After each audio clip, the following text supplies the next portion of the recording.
ሰላም ውድ የእንኮይ ሚዲያ ቤተሰቦቼ እንዴት ናችሁ?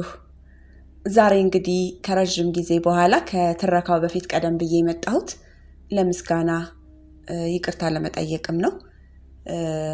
ምስጋናው የምጭናቸውን ትረካዎች እየተከታተላችሁ ስለምታበረታቱኝ፣ በኮሜንት መልካም የሆነ ሐሳቦቻችሁን ስለምትሰጡኝ፣ በላይክ ስለምትደግፉኝ፣ ቤተሰብ ስለሆናችሁኝ የሚቀርብ ትልቅ ምስጋና ነው። በጣም አመሰግናለሁ። ይቅርታው ደግሞ በቅርብ የጀመርኩትን ተከታታይ የወንጀል ታሪክ የመጀመሪያ ክፍል ከለቀቅኩኝ በኋላ ለዘገየሁባችሁ፣ ለቆየሁባችሁ፣ በጉጉት እየጠበቃችሁ ላላችሁ ተከታታዮቼ ከአቅም በላይ በሆነ ምክንያት በፍጥነት መልቀቅ ባለመቻሌ ይቅርታ ለመጠየቅ ነው። ክፍል 2ቱን ዛሬ ይዤ መጥቻለሁኝ። ከልብ አመሰግናለሁ። ወደ ትረካው።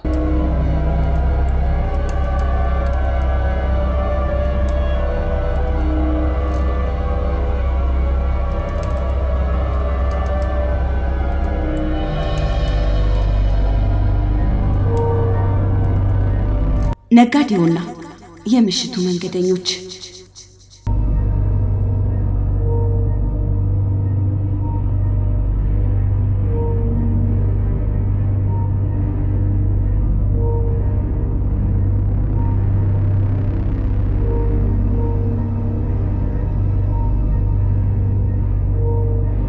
ወፎች መንጫጫት ጀመሩ።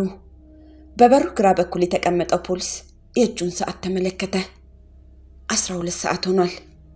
ባለፉት ቀናት ለመርማሪዎች ቃላቸውን የሰጡ ሰዎች እንደተናገሩት ተፈላጊው በሌሊት ገብቶ በሌሊት የሚወጣ ግለሰብ ነው። መሳሪያም አለው ተብሏል። ቀድሞ ወታደር ነበረ። ለማንኛውም እስካሁን ግን ከየትም አቅጣጫ ብቅ አላለም። ሌሊቱን ቤቱ ገብቶ የማደሩን ነገር መጠርጠር ሲጀምሩ የቤቱ ዋና በር ከውስጥ በቀስታ ተከፈተና አጠር ያለ ቀጭን ሰው ከውስጥ ብቅ አለ። ደጃፉ ላይ ቆም ብሎ የግቢውን ግራና ቀኝ ተመለከተው። አይኖቹን በጣቶቹ ጠራረገና ተንጠራርቶ እያዛጋ ወደ አጥሩ በር አቅጣጫ ተራመደ። ፖሊሶቹ መሳሪያዎቻቸውን በቅጠል ውስጥ ደገኑ። ስለ ቁመናው የተነገራቸውና ራሱ መሆኑን የሚያወቁት ሰው ወደ እነሱ በመጠጋት ላይ ነው። የአጥሩን በር ከፍቶ ሲወጣ ሁለቱም ከተደበቁበት ወጥተው መሳሪያቸውን አሳዩት። እንዳያቸው እጆቹን ወደ ላይ አንስቶ ቆመ። ደንግጧል። ሰውነቱ ሲንቀጠቀጥ ልብሱ መርገፍገፍ ጀመረ። ዘና እንዲል ነገሩትና ተጠግተው ፈተሹት። አደገኛ ነገር አልያዘም። ለጥያቄ እንደተፈለገ ነገሩትና መሃላቸው አድርገው በጎን እያዩት ጣቢያ ደረሱት።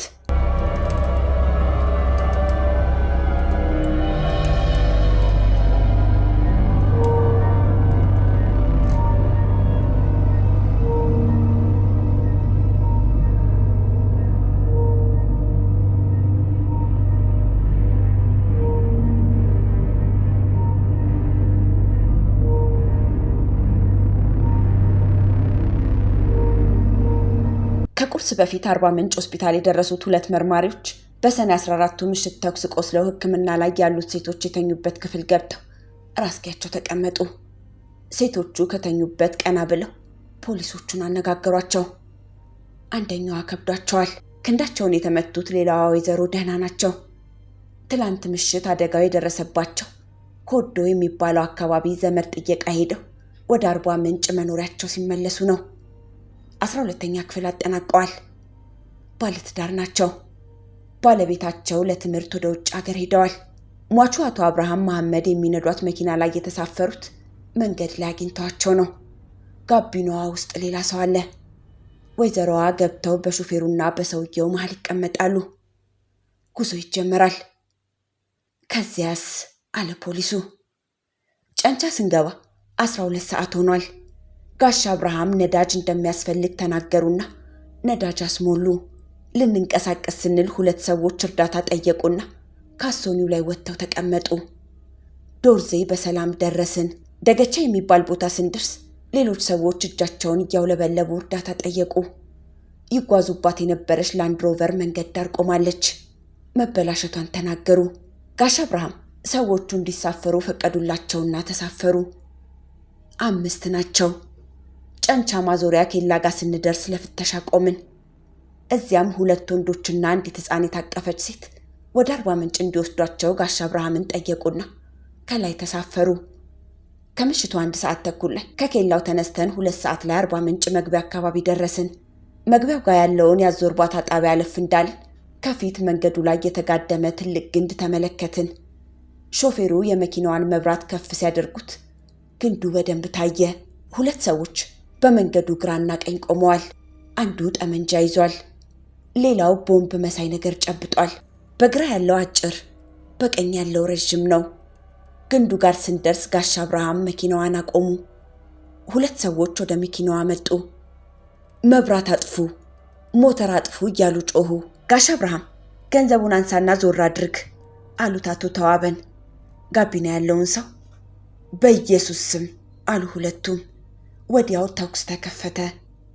ወይኔ ዘራፊዎች ናቸው ብዬ በሩን ልከፍት ወደ ቀኝ ስወረወር ተዋበ በሩን ከፈተና ተደራርበን ወደቅን። ከላይ ያሉትም ሰዎች እየዘለሉ ወረዱና ወደ እርሻው ውስጥ ሮጡ። እኛም ሮጥን። ትንሽ ሄደን ተዋበ ወደቀ። መደበቁ መስሎኝ ነበር። ያንኮራፋ ጀመር። እንደተመታ ገባኝ። መሞቱ ስለመሰለኝ ትቼው አጎንብሼ እየተንፏቀቅኩ ወደ እርሻው አቅጣጫ ሄድኩ። ራቅ ስል ተነስቼ ሮጥኩና ጫካ ውስጥ ገባሁ። ደም የሸተተው አውሬ ወጥቶ እንዳይበላኝ ስለፈራሁ ዛፍ ላይ ወጥቼ ቅርንጫፍ ይዤ ተቀመጥኩ። የተኮሱብን ሰዎች ወደኛ አቅጣጫ መጡ። ሁሉም የሞቱ መስሎኝ ነበር አለ አንደኛው። ትንሽ ቆይቶ ሌሎች ሰዎች በመኪና መጡ። ጠመንጃ ይዘዋል። አሁን አለቀልኝ ብዬ ፈርቼ ነበር። ፖሊሶች መሆናቸውን ሳውቅ ቀለል አለኝ። እንደደረሱልኝ ኡኡ ብዬ ጮህኩኝ። አሉት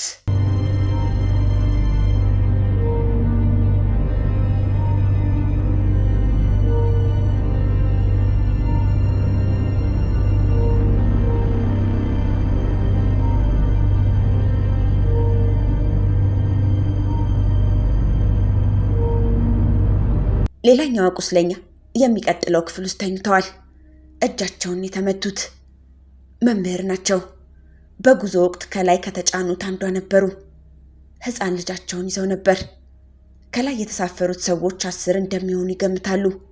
በዚያ ምሽት ከጨንቻ አቅጣጫ መጥተው አርባ ምንጭ መግቢያ ላይ ሲደርሱ ቁም ቁም የሚል ድምፅ መስማታቸውንና ወዲያውም መኪናዋ መቆሟን ይናገራሉ። ከፊት መንገድ ላይ 2 ሰዎች ነበሩ። ወደ መኪናዋ ተጠጉ። ሾፌሩን በለው አለ አንደኛው። ሌላው በሾፌሩ በኩል መሳሪያ ደግኖ መጣ። ተኩስ ተከፈተ። ጥይቱ እየተፈናጠረ ከኛ ውስጥ ሰው መምታት ሲጀምር ልጄን እንደታቀፍኩ ከመኪናው ላይ ስዘል ተገልብጬ ጎማው ስር ተደፋሁ። እዚያው ቀረሁ። ከጋቢናው የወጣ አንድ ሰው ትንሽ ሄዶ ወይኔ ያለና ወደፊት ድፍት አለ። ተኩሱ ጸጥ ሲል ተነሳሁና ልጄን አቅፌ ወደ ጫካው ገባሁ። እዚያ ሆኜ ልጄን ለማዘል ስሞክር ቀኝ እጄ ላይ ቀዝቃዛ ነገር ተሰማኝ። ደሜ ይፈሳል። እንደተመታሁ ገባኝ። አንዲት ሴትም አብረውኝ ነበሩ። ጅብ መጮህ ጀመረ። በጫካው ውስጥ መንገድ ስላጣን ተመልሰን ወደ ጎዳናው ወጣን። ያቺ መኪና መብራቷ እንደበራ ዳር ላይ ቆማለች። አንድ መኪና ከሩቅ ሲመጣ እንዲያቆምልን ለመነውና ሆስፒታል አደረሰን አሉ። ተኳሾቹን ያውቃቸው እንደሆነ ፖሊሱ ጠየቃቸው። ጨለማ በመሆኑ ልለያቸው አልቻልኩም። ተኳሹ ግን ወደ አረንጓዴ የሚያደላ ልብስ የለበሰ ይመስለኛል። ነጣ ባለ ጨርቅ ፊቱን ሸፍኗል አሉት።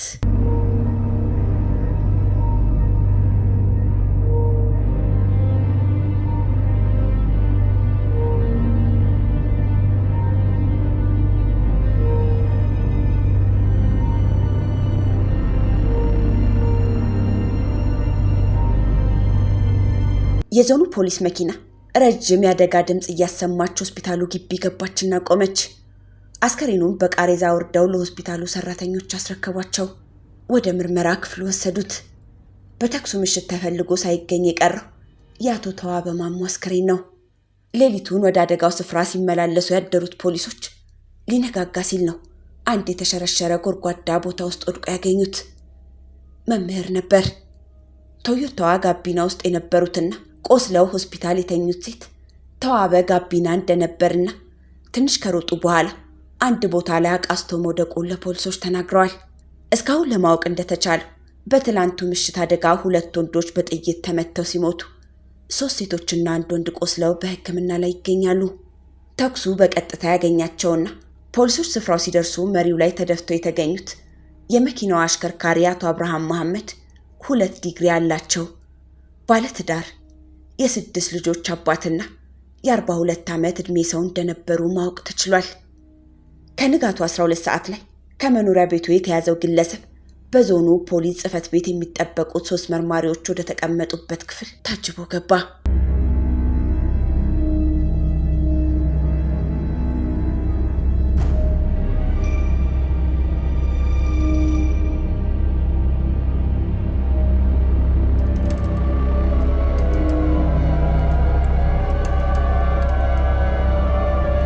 አንድ ወር ባልሞላ ጊዜ ውስጥ በደረሱት 2 አደጋዎች የተገረመው የከተማዋ ነዋሪ አስተያየት ፖሊሶቹን በየሄዱበት ይከተላቸዋል።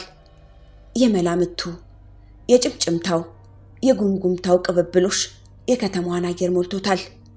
በሁለቱ ሟቾች የቀብር ስነ ስርዓት ላይ የተገኙት ተከታታዮችና ጸጥታ አስከባሪዎች በጥቂት ሰዓታት ውስጥ ስለ ግድያው የሚባለውን ሁሉ ሰሙት። አብዛኛዎቹ አስተያየቶች የሚታለፉ አይነት አይደሉም። ለ2 ሰዎች ሞትና ለ4 ሰዎች መቁሰል ምክንያት የሆነው አደጋ ለዘረፋ በመጡ ሰዎች የደረሰ ድንገተኛ አጋጣሚ አይደለም የሚሉ አሉ። አንዳንዶች ከአቶ አብርሃም መሐመድ ጋር ጸብ ያላቸው መምህራን ያቀነባበሩት ሴራ ሳይሆን አይቀርም ባዮች ናቸው። በእርግጥ ቆስለው ከተረፉት ሰዎች ገለጻ ለመረዳት እንደተቻለው ፊታቸውን ሸፍነው መሳሪያ የደገኑት ሰዎች ገንዘብ አምጡ አላሉም። ከአደጋው በኋላ ለሰዓታት ብቻዋን ተገትራ በቆየችው መኪና ውስጥም የሟቾቹ 1000 ብር ተገኝቷል። ከቀብሩ በኋላ በለቅሶ ቤቶችና በሌሎችም አካባቢዎች ከየአቅጣጫው የሚወረወሩትን አስተያየቶች ፖሊሶች ሲሰበስቧቸው አመሹ። ማምሻውን ወደ ጣቢያው ለጥቆማ ብቅ ካሉት ዜጎች ውስጥ አንዱ አርባ ምንጭ ግብርና ልማት መስሪያ ቤት አካባቢ ንጹህ የለበሱ 2 ሰዎች በርቀት ከአውሮፕላን ማረፊያው አካባቢ በመስሪያ ቤቱ እርሻ ዳርቻ ወደ ጫካ ሲያቋርጡ አይቼ ማናችሁ ቁሙ ብዬ ጮኩ። ዝም ብለውኝ ሲሄዱ ማንነታቸውን ለማወቅ ተጠጋኋቸው። እኛ ደን ጨፍጫፊዎች አይደለንም፣ ምንድነው የምትለው አሉኝ። አንደኛው መልኩ ጥቁር፣ የለበሰውም ሙሉ በሙሉ ጥቁር ጃኬትና ሱሪ ነው። በጃኬቱ ውስጥ የጠመንጃ ሰደፍ የሚመስል ነገር ከብብቱ ስር ይታያል። ፊቱም በጥቁር ጨርቅ ተከናንቧል። ሁለተኛው ቀይ ቀጭን ነው። ፖሊስተር ሱሪና ሸሚዝ ነው የለበሰው። ባዶ እጁን ነው ብለዋል።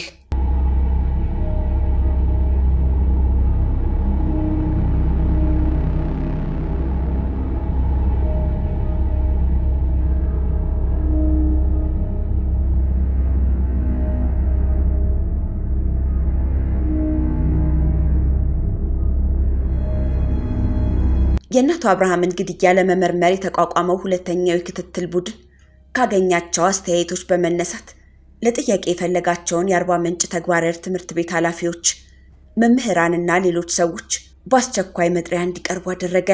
ሙሉ ቀን የፈጀው ድርድር ሲጠናቀቅ ስለ እናቱ አብርሃም ግድያ በቅድሚያ አውቃለሁ ወይም በተወሰነ ደረጃ ተሳትፌያለሁ የሚል ሰው አልተገኘም። ከአቶ አብርሃም ጋር ጸብ እንዳላቸው የተጠቆመባቸው 6 መምህራን በአስተዳደራዊ ጉዳዮች ምክንያት ከነበራቸው አለመግባባት ውጪ አለቃቸውን ለመግደል ወይም ለማስገደል የሚያበቃ የግል ቂም እንዳልነበራቸውና በሰውየው ሞትም ማዘናቸውን ገልጸው እነዚህ ሰዎች በትምህርት ቤቱ የስልክና የተሽከርካሪ አጠቃቀም፣ በዕቃ ግዢ፣ በንብረት ኃላፊነትና በዓመታዊ በጀት ላይ እንዲብራሩላቸው የፈለጓቸውን ጉዳዮች ጠቅሰው ደብዳቤ ለትምህርት ቤቱ ርዕሰ መምህር ጽፈው እንደነበርና መልስ ባለማግኘታቸው ለ2 ቀናት ስራ አቁመው እንደነበር ይናገራሉ። በእነዚህና በአቶ አብርሃም መካከል የነበረው ውጥረት የተካረረ ነበር የሚሉም አሉ።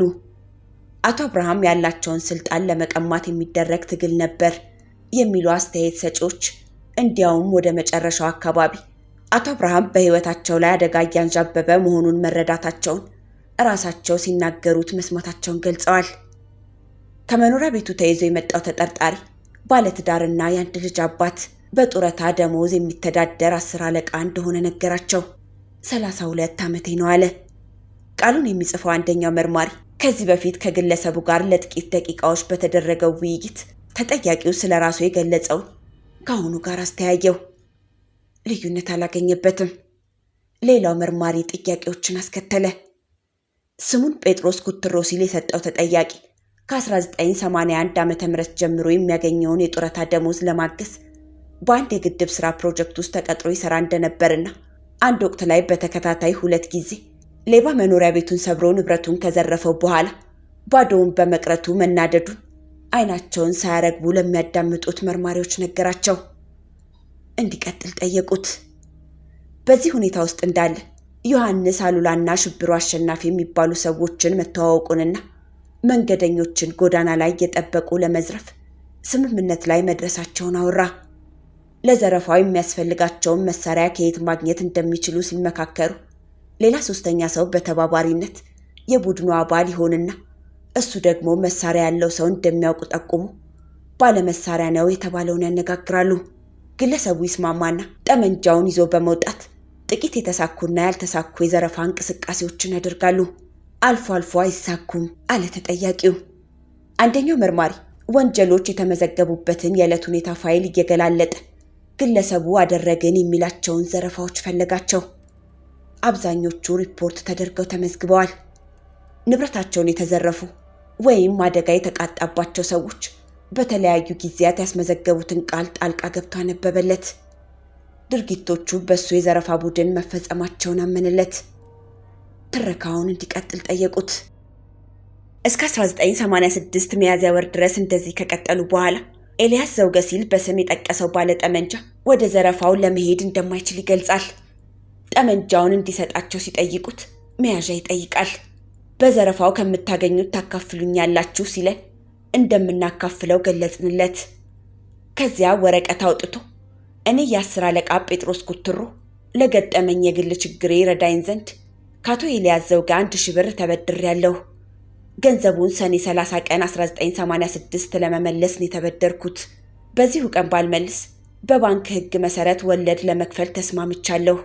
ይህ ውል በፍትሐ ብሔር ሕግ ቁጥር 1731 እና 2005 መሰረት ሕጋዊነት አለው ስል ፈርሜያለሁ።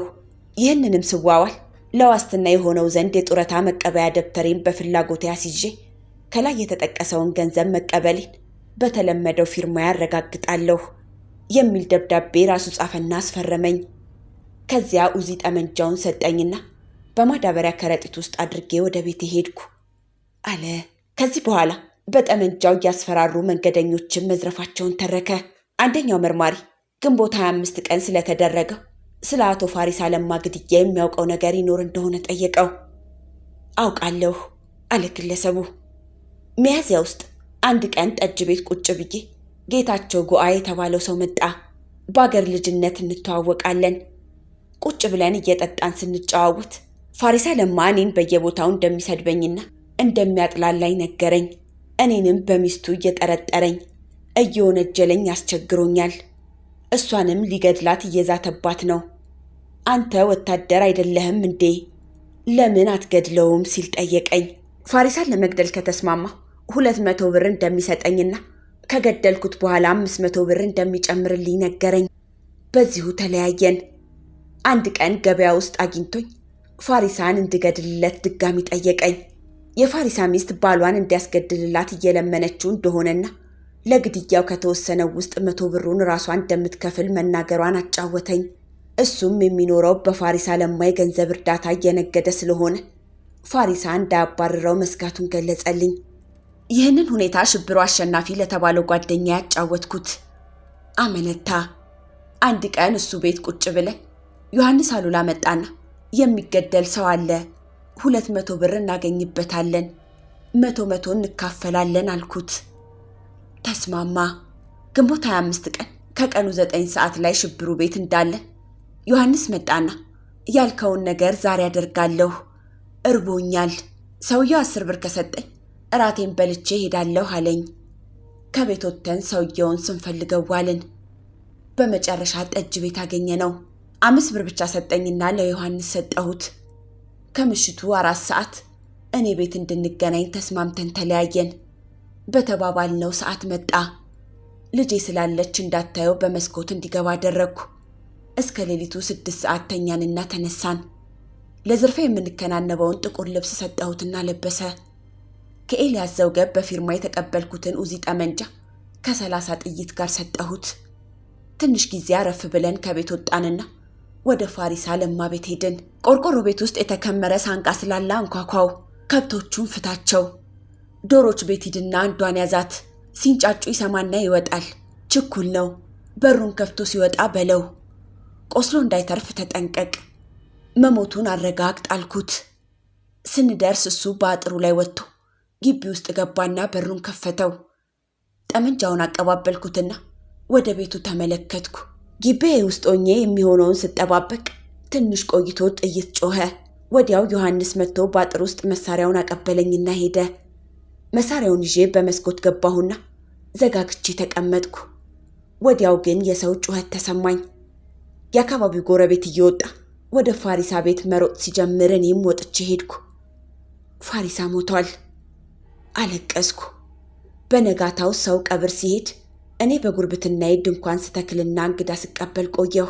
በሚቀጥሉት ቀናት ጌታቸው ጎአና የፋሪሳ ሚስት ተያዙ። ዮሐንስ የተባባልነውን ገንዘብ እንድሰጠው እየጨቀጨቀኝ ነበር። አንድ ቀን ወረዳው ፖሊስ ጣቢያ ሄጄ እስረኞች ቤት አጥር ስር ተጠጋሁና ለጌታቸው በእጄ ምልክት ሰጠሁት።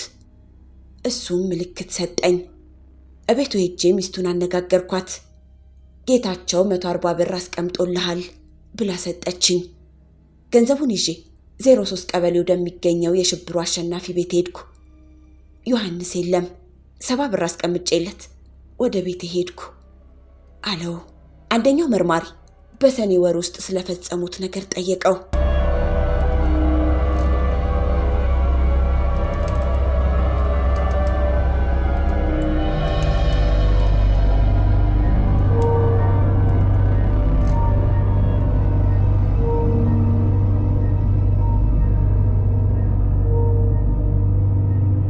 የዕለት ሁኔታ መዝገብ የያዘው ሌላው መርማሪ ተጠያቂው ወደ ዋናው ጉዳይ ከመምጣቱ በፊት ሌሎች ነጥቦችን ሊያነሳለት ፈልጎ ጣልቃ ገባ።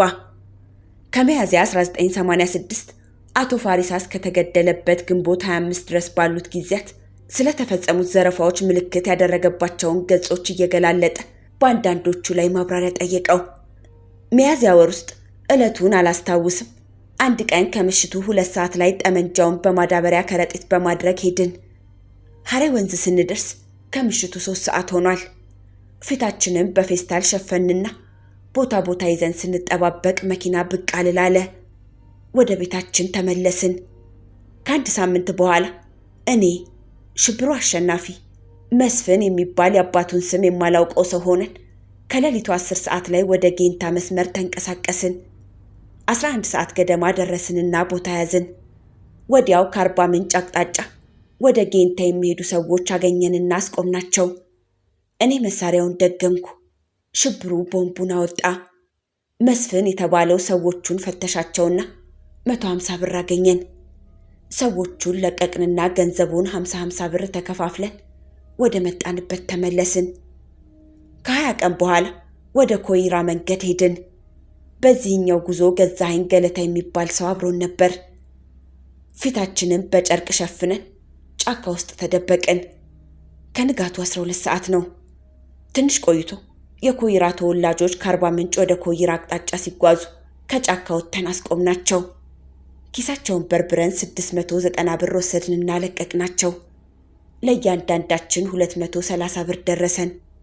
ግንቦት ወር ውስጥ እኔ፣ ጡረታ 10 አለቃ፣ አጋፋሪ ቦንኬ፣ ገዛኸኝ ገለታና ማሙዬ ወይም ዮሐንስ አሉላ ሆነን ተንቀሳቀስን።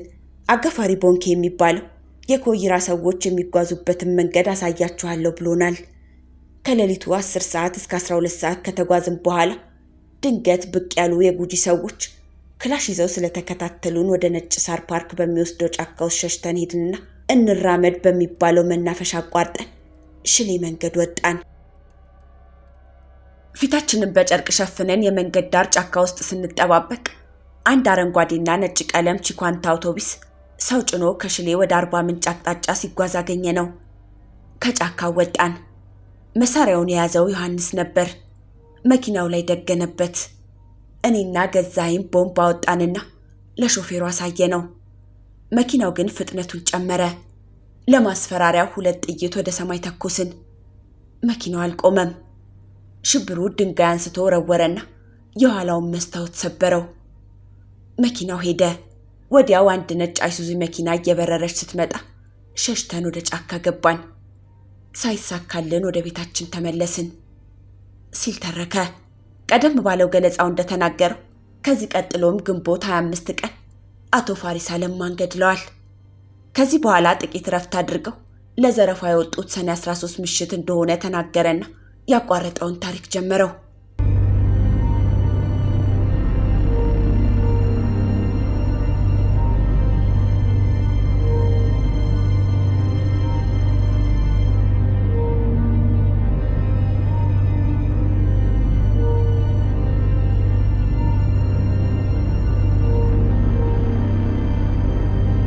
ሰኔ 13 ከምሽቱ 2 ሰዓት ሲሆን ከጫኑ የሚመጡትን ሰንጋ ነጋዴዎች ለመዝረፍ መሳሪያችንን ሸራ ሻንጣ ውስጥ አድርገን ሄድን። ግን አልተሳካልንም። የእርሻ ልማቱ ጠባቂዎች ጠመንጃ ይዘው ስላየን አያዋጣም ብለን ተውነውና ወደ ሽብሩ ቤት ሄድን። እዚያው ተኝተን አደርን። ከሌሊቱ 9 ሰዓት ላይ ተነሳንና ከቤት ወጣን። ኮይራ መንገድ ከሌሊቱ 12 ሰዓት ደረስን። መንገደኞች ነው የምንጠብቀው። ሽብሩ መሬት ሆኖ እኔ ዛፍ ላይ ሆኜ ከአርባ ምንጭ ወደ ኮይራ፣ ከኮይራ ወደ አርባ ምንጭ የሚሄዱትን በርቁ ለማየት ተስማማንና እኔ ዛፍ ላይ ወጣሁ።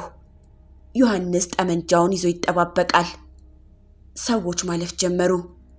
ግን ሁሉም ሰብሰብ እያሉን የሚጓዙት ብዛታቸው ስላስፈራን ምንም ሳናደርጓልን ጫካ ውስጥ ገብተን ተኛን። ወደ ከተማዋ ሄዶ የሚቀመስ ነገር ይዞልን እንዲመጣ ሽብሩን ላክ ነው። ከቀኑ 10 ሰዓት ላይ የባቄላ ቆሎ ይዞልን መጣ። ትንሽ ቆይተን ተነሳንና ወደ አዞ እርባታው ጣቢያ አቅጣጫ ሄድን። ይህ የሆነው ሰኔ 14 ነው ሲል ጣልቃ ገባ አንደኛው መርማሪ። በዚህ ዕለት ነው እናቱ አብርሃምን መንገድ ላይ ግንድ አጋድመው የጠበቋቸው ሰዎች ቶዮታቸውን አስቁመው መንገደኞቹ ላይ ጥይት ያዘነቡባቸው። ወደ አዞ እርባታው ጣቢያ አቅጣጫ የሄዱበት ቀን በእርግጥ ሰኔ 14 እንደሆነ ነገረው ግለሰቡ። ይህ አካባቢ ለከተማዋ ቅርብ በመሆኑ የመንገድ ላይ ዘራፊዎችን ብዛም ደፍረው አያውቁም።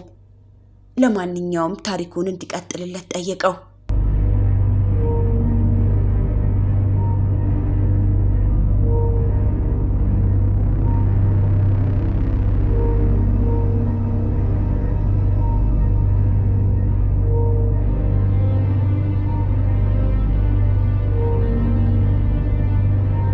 እርባታ ጣቢያውን አለፍ እንዳልን ዘረፋውን ለመሞከር አመቺ ቦታ መረጥን። ተሽከርካሪ ሲመጣ በቀላሉ ለማስቆም እንድንችል መንገዱ መሃል ወፍራም ግንድ ለማጋደም ወሰንና ግንድ ፍለጋ ወደ ጫካ ገባን። ተቆርጦ የተጋደመ ወፍራም እንጨት አገኘን። ሽብሩ ተሸክሞ ወደ መንገድ ዳር አወጣው። ከዚያ ምን ማድረግ እንዳለብን ተወያየን። እኔ መንገድ ዳር ቆሜ መኪና እንድጠባበቅና የንግድ መኪና ሲመጣ እንድጠራቸው፣ ዮሐንስ መሳሪያውን ሾፌሩ ላይ እንዲደግንና ሽብሩ ቦምቡን ይዞ ሰዎች እንዲፈትሽ ተስማማን። በየቦታችን ሆነን ስንጠባበቅ አንድ ነጭ አይሱዚ መኪና መጥቶ አለፈ። አላፏጫሁም። ትንሽ ቆይቶ አንድ ቡላ መኪና ተከትላ አለፈች። ከዚያም አንድ መኪና ከጨንቻ አቅጣጫ ቁልቁለቱን ስትወርድ ይችን እንዝረፍ ብያሰብኩና ተዘጋጀሁ። መኪናዋ ግን ወደ ጫካ ስትገባ መብራቱ ጠፍቶ ተሰወረችብን። ከ30 ደቂቃ በኋላ ቡላ መልክ ቶዮታ መኪና መጣች። 7 ያህል ሰዎች ከላይ ተጭነዋል። አፏጨሁ። ዮሐንስና ሽብሩ መጥተው ግንዱን መንገድ መሃል አጋደሙት። ፊታችንን በጨርቅ ሸፈንን። ዮሐንስ መሳሪያውን ደገነ። ሽብሩ ቦምቡን አወጣ። ግንዱ ጋር ሲደርስ መኪናው ቆመ። መብራት አጥፉ አለ ሽብሩ። አዙርና ወደ ጫካ ግባ አለ ዮሐንስ። እኔ ወደ መኪናዋ ስራመድ እሩምታ ተተኮሰ። መኪናዋ ላይ የነበሩ ሰዎች እየዘለሉ ወርደው እየጮሁ ወደ እርሻው ውስጥ ሮጡ። ወዲያው አንድ መኪና ከሩቅ መብራት እያበራች መጣች። ፈርቼ እነሱን ትቼ ወደ ጫካው ገባሁና ወደ ቤት ሄድኩ። እቤት ጫማዬን ቀይሬ ወደ ሽብሩ ቤት ሄድኩ። አገኘሁት። የበቆሎ እሸት ይበላ ነበር። አንተ የተያዝክ መስሎን ሰግተን ነበር አለኝ። መሳሪያው የት እንደሆነ ጠየቅኩት። ዮሐንስ ይዞት መሄዱን ነገረኝና እንዲቀበለው ነግሬው ወደ ቤት ተመለስኩ። በነጋታው ሰኔ 15 ከሌሊቱ 12 ሰዓት ላይ ፖሊሶች ያዙኝ ሲል አደረግኩ ያለውን አብራራ። አደጋውን ያደረሱበትን ምክንያት ተጠየቀ። መሳሪያውን የተኮሰው ዮሐንስ መሆኑን ገልጾ ዓላማቸው ግን ዘረፋ እንደሆነና መብራት እያበራ መጣ ሲል በታሪክ ውስጥ በገለጸው መኪና ፍርሃት ሙከራቸው መክሸፉን ገለጸ። አቶ ፋሪሳን ለመግደል የወሰኑት በገንዘብ ተደልለው መሆኑን የተናገረውን ጠቅሰው በዚህኛው ግድያ ተመሳሳይ ሁኔታ ስለመኖሩ ጠየቁት። ሁለተኛው አደጋ ከመጀመሪያው ጋር እንደማይመሳሰልና ከግድያው በፊት ከሶስቱ በቀር ከማንም ጋር እንዳልተነጋገሩበት ተናገረ።